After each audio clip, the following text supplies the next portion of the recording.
From Hollywood, it's time now for Johnny Dollar. This is Mr. Costello at the Plantagent Hotel in Vicksburg, Virginia. You left word? Oh, yes, Mr. Costello. I'm acting for Eastern Seaboard Casualty Insurance. You know, investigation. Oh? I understand you had a burglary down there. We sure did, Mr. Dollop. Well, the main reason I wanted to talk to you, Mr. Costello, was to let you know I'm getting the first plane out of Hartford as soon as the weather clears. You're coming here to Vicksburg? Yes, that's right. Eastern Seaboard Casualties asked me to investigate the burglary for them. Good. Then I'll expect you when I see you. And I'll be there.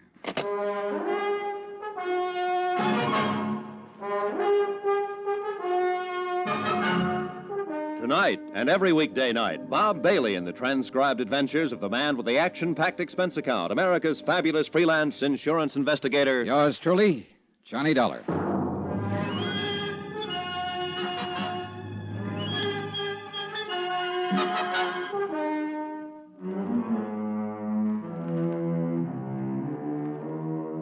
Expense account submitted by Special Investigator Johnny Dollar to the Chief Accountant, Eastern Seaboard Casualty Insurance Company, Providence, Rhode Island. The following is an accounting of expenditures during my investigation of the Plantagent matter. Expense account item 1, $2, cab fare, my apartment to the Hartford airport. Item 2, $173. One airline ticket from Hartford to Vicksburg, Virginia, and back again. We took off in 10 below zero weather about 1:30 in the afternoon. By 5 o'clock, we circled into Vicksburg for a landing. Item 3, $5, cab fare to the Plantagent Hotel, 3 miles outside of town. A pleasant, spacious, gentle old building set back among the wintry trees. 15 minutes after checking in, Mr. Costello appeared, wrung my hand, and reported that the Vicksburg police had apprehended the burglar who had rifled the hotel safe the night before. All of the loot had been recovered. As a matter of form, I spent 2 hours with the police itemizing the stolen property, which was all intact. Then I returned to the hotel, assured Mr. Costello that everything would be all right, and got busy trying to make return reservations for Hartford. Now, the rest of this report is by way of apology for my tardiness in submitting the expense account. In between phone calls to the airport, I went downstairs to the bar for a drink, and then stepped outside for a walk and a breath of fresh air. In the back of the parking lot behind the hotel, a blonde woman about 30 in a green suit was talking to a tall, typically dark man who had his back to me. They were arguing about something. As I walked past them, I couldn't help hearing too well. Please help me. Are you talking to me? Yes, please. On your way, mister. This is private. You hear me? Hey, just keep your hands to yourself, bud. Well, keep rolling, then. We're having a little argument, private. Please, I don't know who you are, but I'm... Shut up! She's, had a little too much to drink, mister, that's all. Oh, that's so? Well, it doesn't look that way to me. Now, what's this all about? I just told you, Nosy, she's had a little too much to drink. Now, go on, bud. Get on your way. Wait a minute. I told you to keep your hands to yourself. Yeah. Honey, you want to keep it up? You hear me? Yes. I hear you. And I'll let it go this time, mister. Just this once. Do you want to have him hauled in, miss? Oh, no. No, that's all right. It's all right. Okay, then, okay. Come on, beat it, you. Now, listen, Beat Buster. it, I said. She's tired of you, and so am I. Go on, beat it. Okay. Just remember, Amy, I was only trying to talk some sense into you. So long, hero.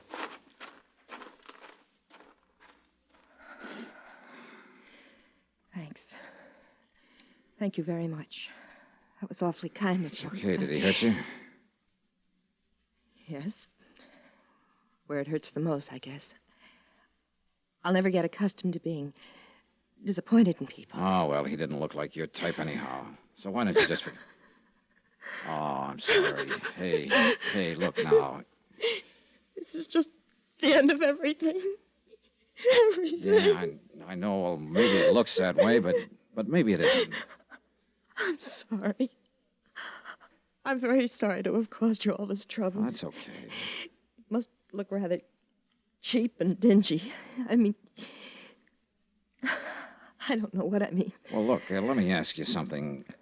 Did you really have too much to drink tonight? No. No, I only had one drink with him. All right, then maybe you'll let me buy you one. How about it? You're very kind. You look like you should be with someone for a little while right now. So what do you say? How about it? You're a very kind man.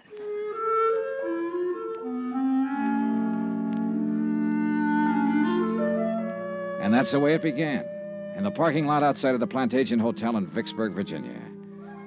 She trembled a little when I led her back inside to the warmth of the bar and the people and sat her down at a booth.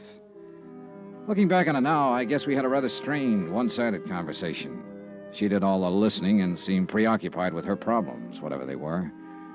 Even though I'm not the greatest wit in the world, I did manage to get a faint smile out of her. It was a nice smile from a warm, frank mouth. Item 4, 2 drinks for us.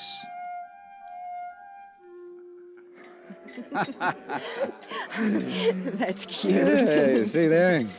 Next thing you know, you'll be telling me a joke. Oh, that reminds me. Of another one. It's one of the oldest and most respected jokes in the country. You probably heard it 1,000 times. It seems 10 men were standing in the rain under an umbrella, and none of them got wet. Well, just about then, a fellow walked up. You've been very, very kind to me. Thank you again. Well, I'm glad you feel better. Miss, Are you, from here in Vicksburg? No, my home's in Hartford, Connecticut.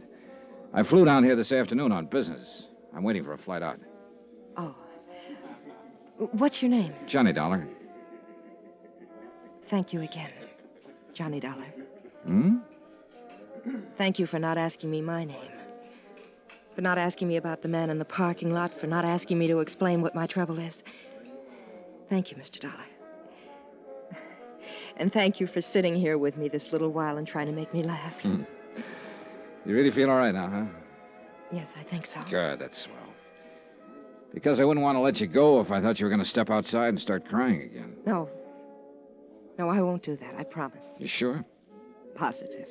Okay. Ah, you want one more for the road? Oh, thank you, but I'd better not, Mr. Dollar. I really should be getting home. Well, will everything be all right at home? What? Oh, yes. He wasn't my husband, or my boyfriend, even. He won't bother me. Okay, then. Here, let me help you on with your coat. Thank you. There you are. You have a car? No, I'll get a cab. There's always one out in front. Good, I'll help you. Thank you. Say, look, I'm going to tell you something. I'm staying here in Vicksburg at the Plantagent, and I doubt if I'll be able to get a plane out tonight. Probably not until tomorrow sometime. So, look, if you need me for any reason at all, why don't you just call me? Okay? Yes. Thank you. Good, then. Cab, taxi. You're still worried about him, aren't you? Why do you say that? The way you looked around when we stepped outside here just now? Would you like me to see you home? Oh, no, thank you. You've done enough already. And about him, I made a mistake, that's all. Oh, we all make mistakes, so forget about it. Well, I'm afraid this one can't be corrected very easily. But here's my cab. Good night, Mr. Dollar. Good night. You and I will probably never meet again. But I shan't forget your kindness. Thank you. Okay, good night. Downtown, please. I hope you have a nice trip home, Mr. Dollar. Hey, whoa, driver, hold it. Hey, anything wrong? What is it? I don't know. I have the strangest feeling. Wait a minute, driver. Hey, look, do you feel all right? You're shivering. Yes, I know I... Oh, it hurts. Oh, what hurts? It hurts. I didn't think he... What is it? What can I do? Help me.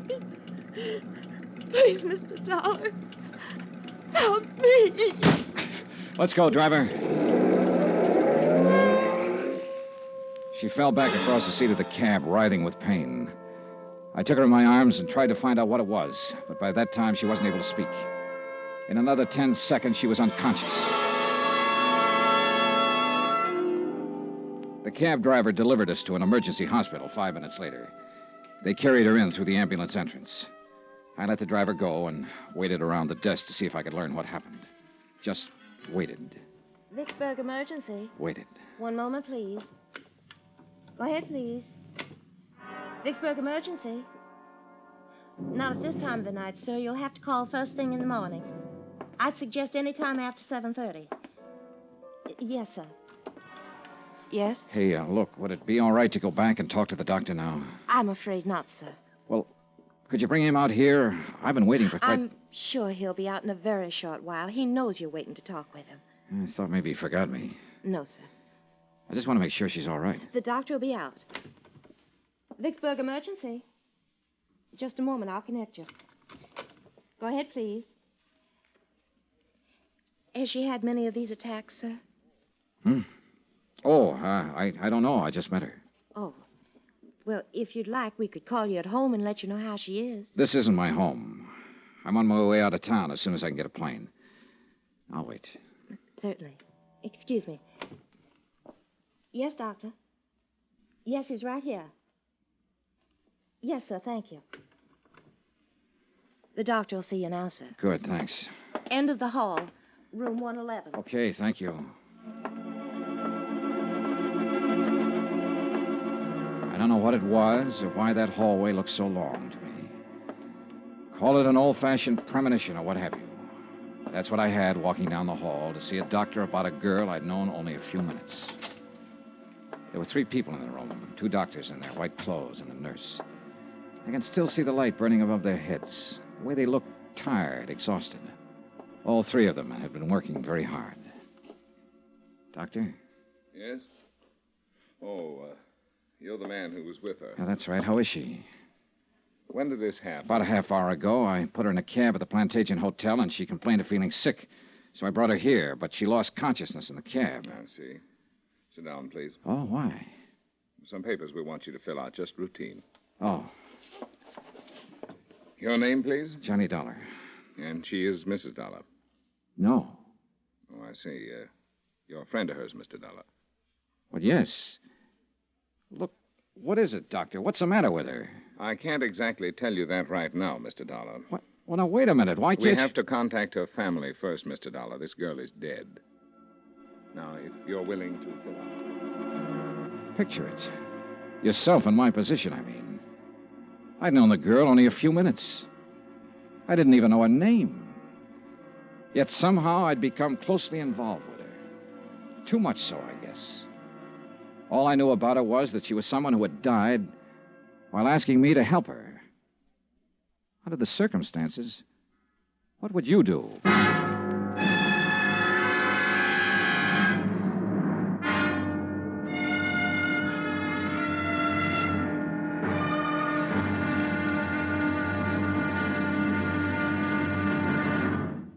Now, here's our star to tell you about tomorrow's exciting episode of this week's story. Tomorrow, how can you help a dead girl? Somebody had to help her. And guess who? Join us, won't you? Yours truly, Johnny Dollar.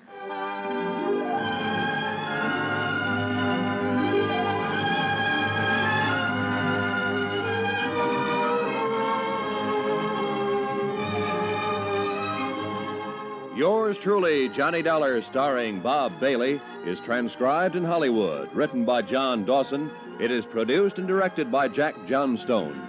Be sure to join us tomorrow night, same time and station, for the next exciting episode of Yours truly, Johnny Dollar. Roy Rowan speaking.